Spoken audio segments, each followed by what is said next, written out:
My quilts are primarily inspired by nature and the environment, and you can see that I only attempted one portrait, and I brought it along because I think I could do a lot better if I kept working on portraits. But as she said, most of these were inspired by the things in nature. So some of these I'm going to show you. I'll talk a little bit about my technique and how it evolved. I'm going to start over here. This quilt is called Dawn 9 Below, and it's the picture of my backyard. I woke up one morning and the sun was just coming up over the horizon, and it shone through and created these fractal images on the snow in different shades of gray and mauve that reflected what was going on in the sky. And so I tried a technique that I had read about in a magazine to clip different batiks and sort of put them loosely on a background, and then to use a fine netting, a tool, to go over them. And you'll see one of the quilts that the girls are bringing around has this tool on it, and then you stitch on top of it. I really enjoyed working with this technique. And when you stitch on top of it, I put fabric underneath the tree trunks and then stitched on top, and I used in the branches, while they all look from where you're sitting like they're one color, there's 4 or 5 different colors of brown and tan to give the feeling of the light coming through the trees. And the same is true with the fabrics down here. But with that technique, I had absolutely no clue how you end it, how you frame it. So I just took the rough angles and put it on something else and stitched snowflakes into it to remind me that the picture was a picture I took when it was 9 below 0. But that was one of my first efforts at this. Then I went on a trip with Greg and some friends who are in the room to Africa in 2017. And I made the zebra quilt as a result of that trip. And my objective with this was to learn more about the technique and to try to make a zebra that if you up close, you will see that there's no black and no white in the zebra. They are all petite fabrics with swirls and colors, and so you're meant to stand a good distance away from the quilt so that your eye resolves all the different patterns of the petite fabrics. And so I was playing both with hand-dyed fabrics. I think I took a class in that at Quilting by the Lake, which was one of our sponsors a number of years ago. And I was also practicing stitching in a way that was more visible. And so this was a practice for the quilt that was the one I really wanted to make, which is this elephant quilt. The purpose of my trip to Africa was to fulfill a lifelong dream of going to Africa to see elephants. And since there are only about 20,000 elephants left, they felt immediate pressure to go see the elephants. On this one, I have a picture of the inspiration photo on the back, and you're welcome to take a look at it. This one, I had to edit the picture in order to do the stitching. I wanted to capture, this quilt is called the matriarchs, and that is because, the boy elephants, when they become adolescents, they form bachelor herds and go away. And the female elephants form nurseries and take care of the baby elephants. And so these are 2 female elephants and dealing with their guarding and protecting the baby elephant. And so throughout the time that we saw these elephants interacting with each other, these 2 female matriarchs just kept leaving their bodies and moving them in between the elephant, the baby elephant, and protecting the cub. And just that moment, the protection of these massive creatures to their little one was just something I wanted to capture. I had to simplify the background. I couldn't put in all the trees, and I felt like they would essentially detract from the moment and the emotions that I was trying to capture with this quilt. This quilt is the first time that I really think I achieved some degree of success with not only the pieces of fabric that I put together, but how I chose to use dark tulle when I was going for areas that were in shadow, and light tulle in areas where I wanted them to come forward and have that light dimension. This quilt, with the exception of the ears, most of the pieces of fabric in this quilt are about the size of my thumb or smaller. Some of them as small as thumbnails, as I tried to get movement and texture without taking away from the overall shadows created by the protective area for the baby elephant, who I made lighter to come forward.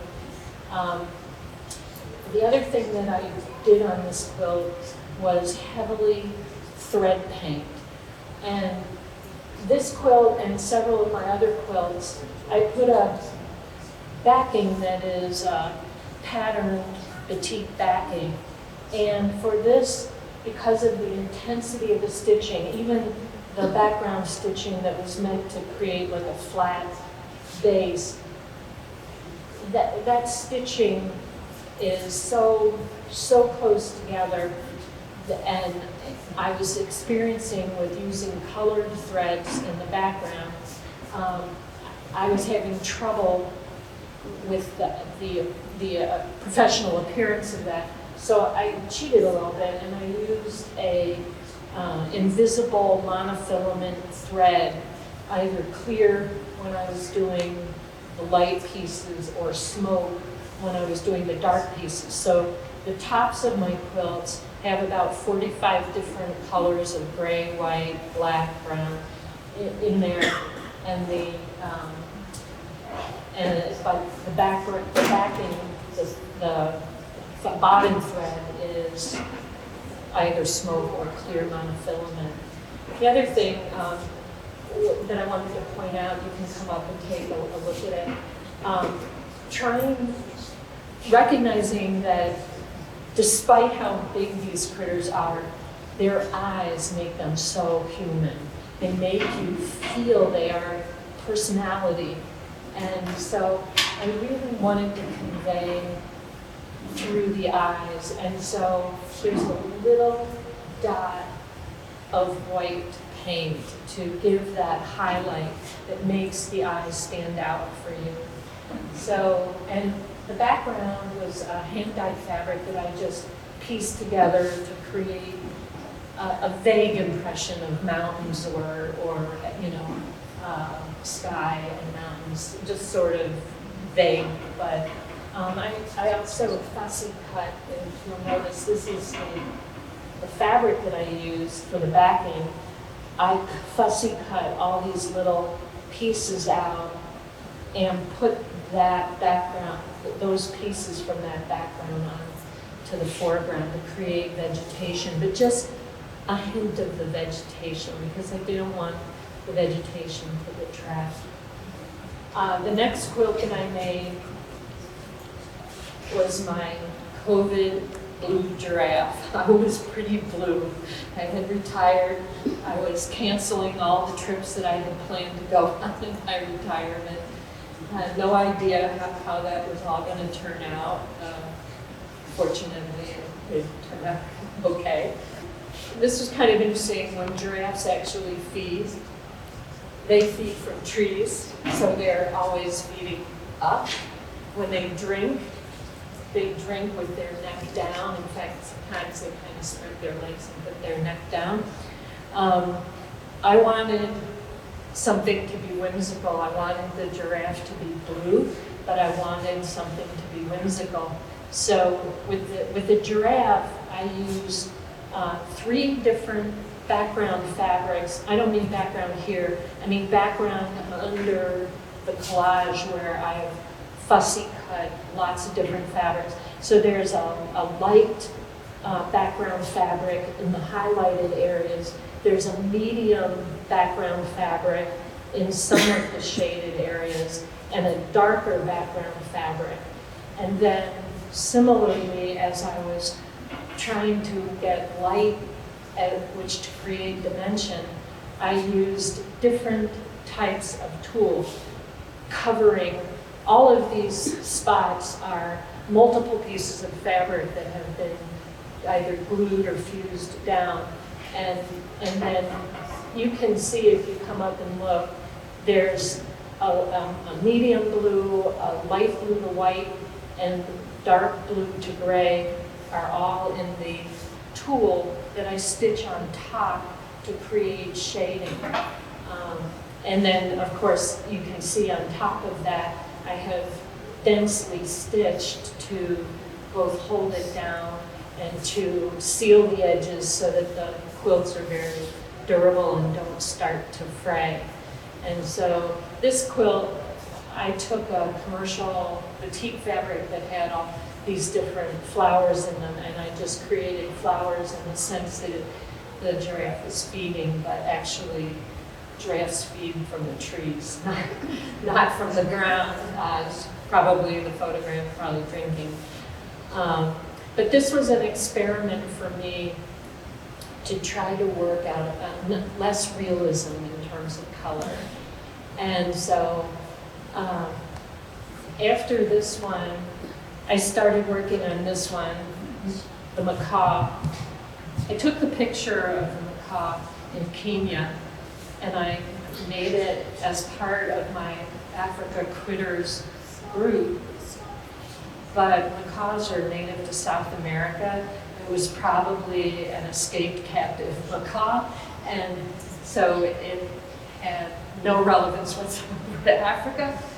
But I didn't know that as I was making the quilt. It was only when I started to research it after I had made the quilt. I'll talk about this one because I incorporated little tiny fussy cut pieces of fabrics you wouldn't typically think of for creating this.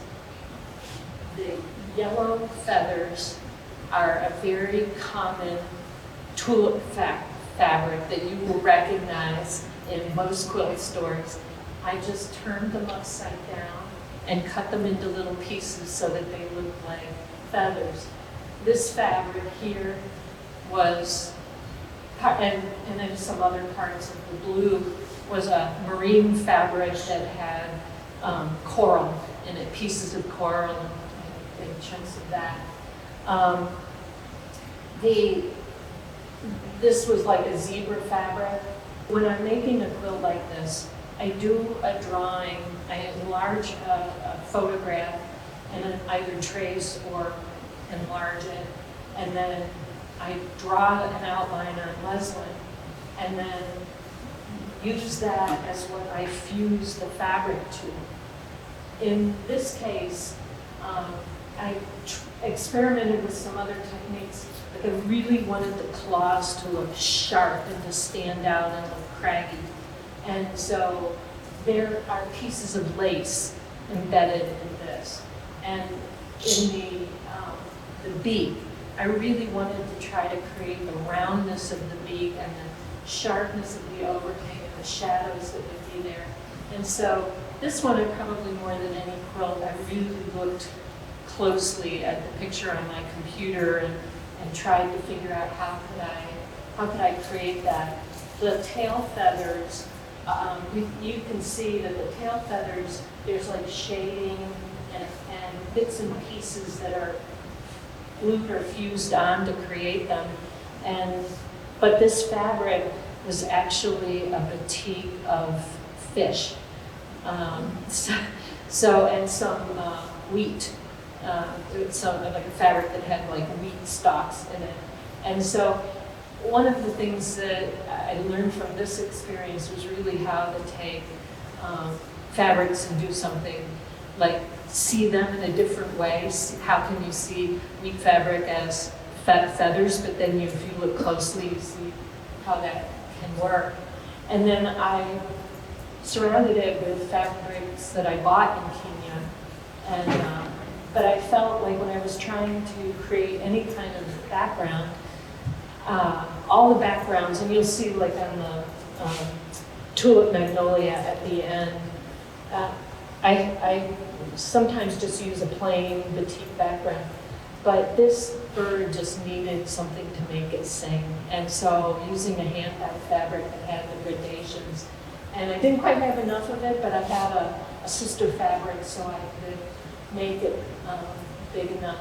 I was shopping for the fabric for this one. I had gone to Houston to the International Quilt Festival, where I was meeting in Houston a bunch of other friends, and I came back from the festival and I said, I bought a ton of fabrics, and I opened the bag and they're going, they're all gray. They're blacks, they're browns, they're gray. You went to Houston to get those. But I found that local fabric stores didn't have quite the variety that I needed. So we still knocked me about that one. This one, I took a class from Susan Carlson.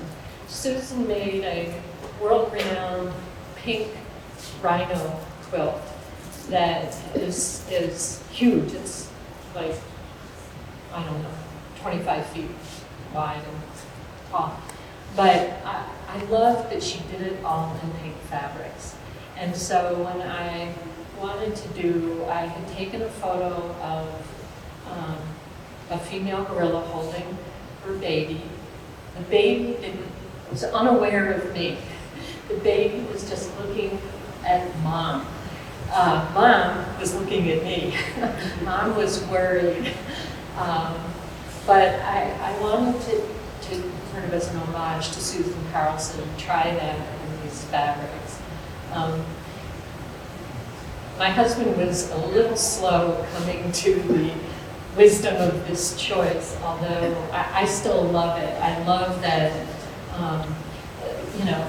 there's Kate Foss fabrics in here and all these whimsical things, butterflies in it, feathers, ferns, other things that are in the quilt that when you look at it really close, you see them. They have nothing to do with the gorilla.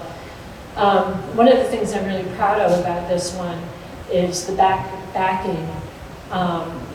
They eat bamboo shoots, and I couldn't find in any color, I couldn't find a bamboo fabric that was scaled to this. So I made this fabric as a background fabric that echoed some of the colors from the quilt, and I stitched and fused other things, other colors of green to make the leaves, but I also folded some of the green tulle to make the shadier leaves, and that was sort of a step in a new direction for me, is thinking more about the background rather than doing just an all-over stitch on the background. This fellow, I'm still learning how to do portraits. I found this portrait very hard to do. We were in Rwanda for the 25th anniversary of the genocide there, where more than 1 million people, 250,000 children were killed in that genocide. And we were there 25 years later. We had gone through the Genocide Museum. And we came out, and there was not right in that moment, but a little bit later, there was this boy leaning out of a window with his sweater on and his knapsack, and he just was beaming this big smile. And it really said to us a lot about the truth and reconciliation process that Rwanda went through in that 25 years. They could not move beyond the genocide without acknowledging not only the wrongs that were committed, but learning about the basis of what happened, why it happened, who encouraged it, who facilitated it, why did the world stand still and ignore it for so long, and then to figure out how to move ahead as a country. This was race-based genocide, and how to move ahead as a country. And so I was inspired by him mainly for the lessons that I think as a world we can't look away from those lessons. So that's my story of the son of Rwanda. This one, I walked in a rainstorm with my friend Marilyn at Highland Park in Rochester during the Lilac Festival. I've probably taken 1 million pictures of the 100,000 lilacs or so that are there. But this was a dark, rainy day and drizzly, and the one thing that stood out to me was this vibrant tulip magnolia that had just bloomed.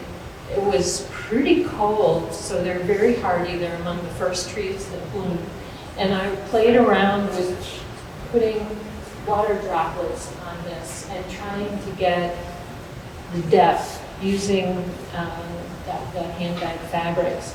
So tell you a little bit about my journey to quilting. I'll just say that my mother was a seamstress. She sewed clothes for a lot of our neighbors. She sewed all of my own clothes. I was perfectly horrid to her about it. All I wanted were that F.W. Woolworth clothes that all my friends got. I was wearing nicely tailored, beautiful clothing, but she also made all my prom dresses and all of that. I failed to fully appreciate it. She also taught me to sew, and I didn't sew. I didn't sew then. I didn't sew for 20 years or so, 25 years.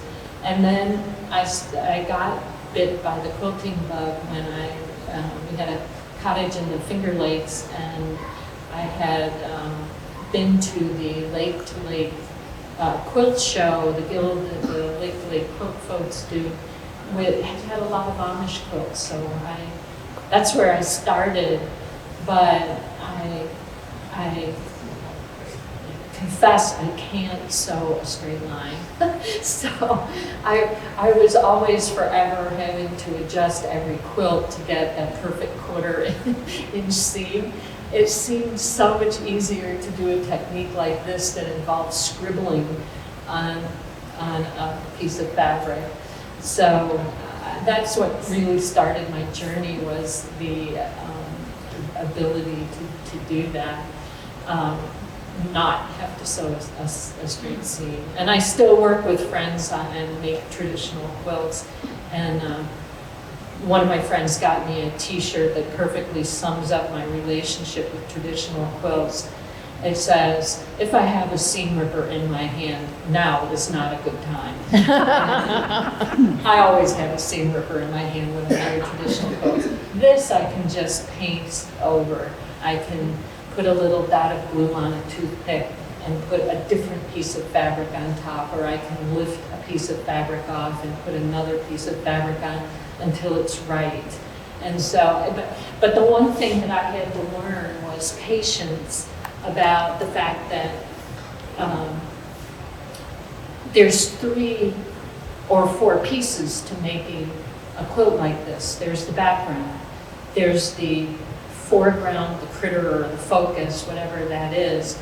There's the design and the depth that you're doing to that, which you do with fabric, pieces of fabric, and you can they're infinite. I have pieces of fabric I cut this much out of a quarter yard piece of fabric.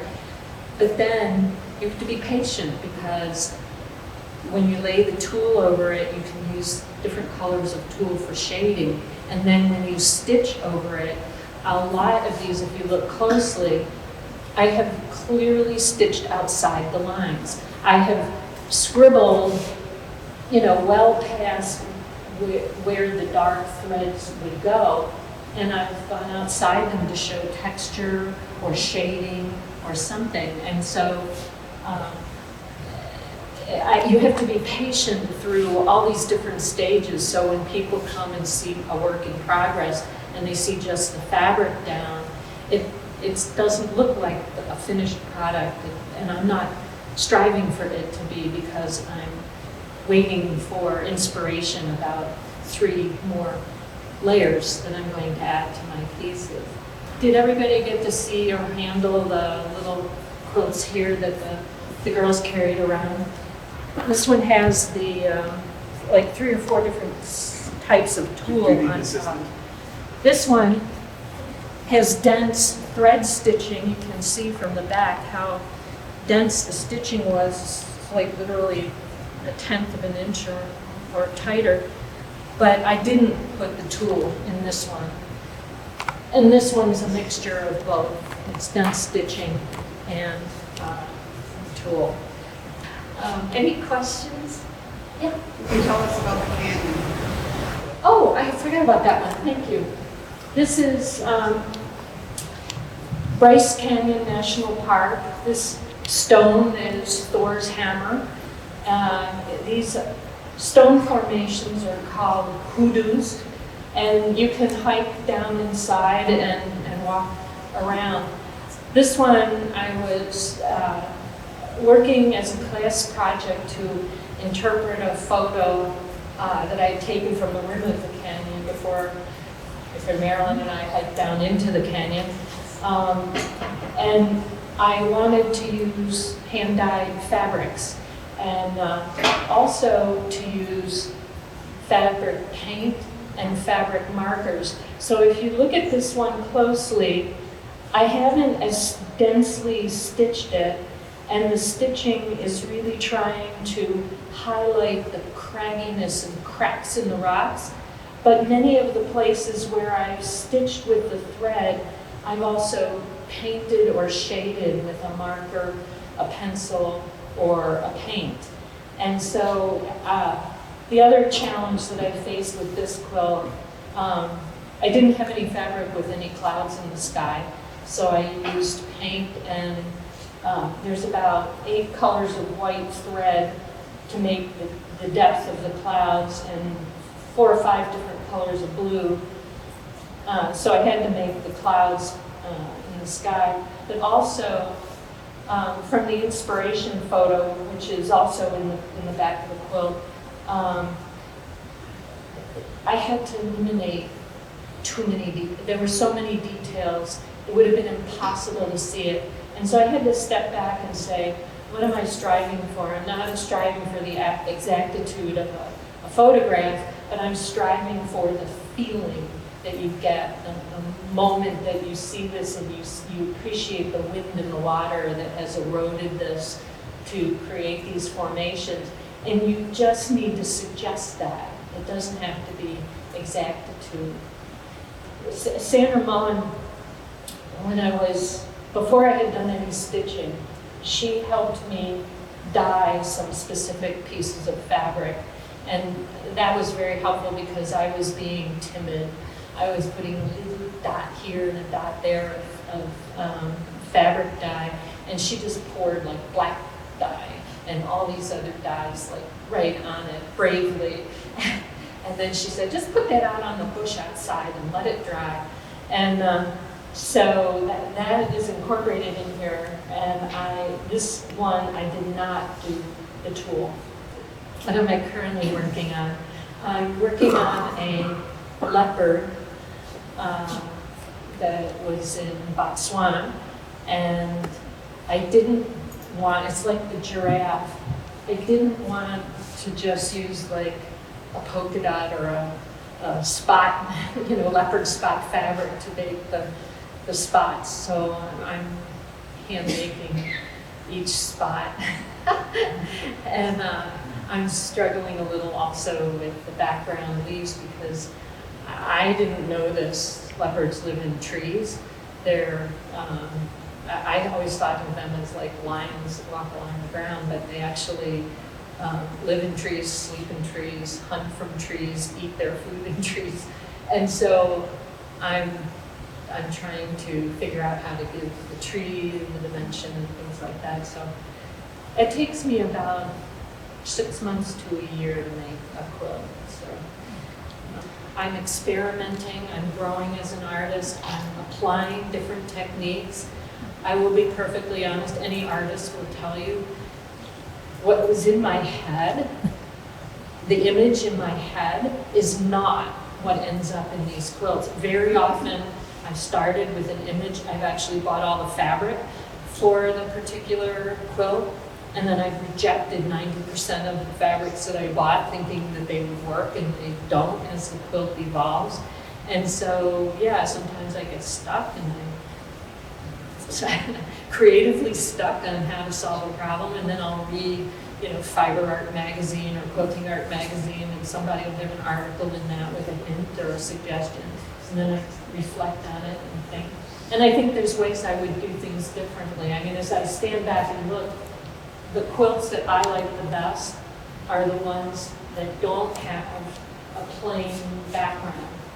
I need to grow in the area of creating background. So my next project that's a leopard quilt, that's one of the things, is to have a background that's interesting but doesn't dominate the main subject of the picture. Thank you.